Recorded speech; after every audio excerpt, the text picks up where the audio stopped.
Faut-il encore 2 chambres dans les parlements? C'est la question du bicamérisme, une question qui est tout à fait classique, une question, bien entendu, qui se pose surtout dans les États unitaires, parce que le bicamérisme, l'existence de 2 chambres, c'est tout à fait logique, c'est même indispensable dans un État fédéral. Cela doit être la règle parce que il y a 2 volontés qui doivent s'exprimer. La volonté du peuple, bien sûr, parce qu'on est dans une démocratie, mais également la volonté des entités fédérées. Et la seconde chambre représentera les entités fédérées. Elle fera en sorte que aucune d'entre elles ne puisse être écrasée.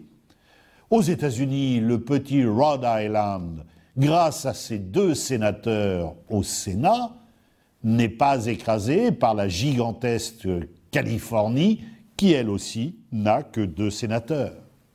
Mais dans les États unitaires, il apparaît plus difficile de défendre le bicamérisme. Peut-il y avoir plusieurs formes de représentation? Le péché originel, sans doute, du bicamérisme, c'est que longtemps il a servi à freiner la démocratie. Pensez à la Chambre des Lords au Royaume-Uni, chambre aristocratique. Pourtant, on peut trouver des justifications. À l'image du fédéralisme, les États unitaires considéreront qu'il faut une représentation des collectivités territoriales. C'est l'idée que l'on trouve en France, à travers le Sénat.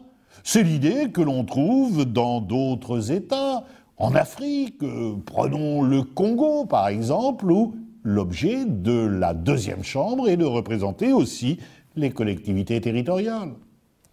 Il peut y avoir également la volonté d'une autre forme de représentation par un autre mode de scrutin. Pourquoi ne pas avoir une chambre élue au système majoritaire et l'autre élue à la représentation proportionnelle?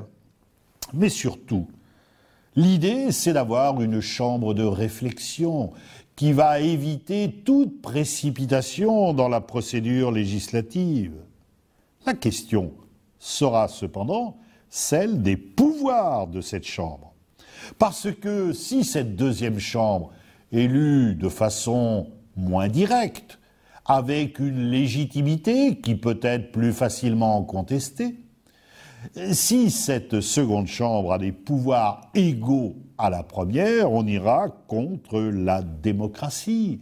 Et c'était la situation de la Troisième République en France.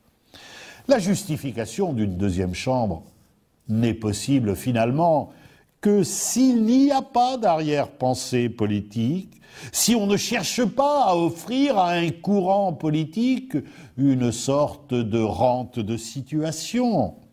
Et puis aussi, c'est tout à fait admissible, justifié, si cette Chambre ne peut mettre en échec la Chambre élue beaucoup plus démocratiquement.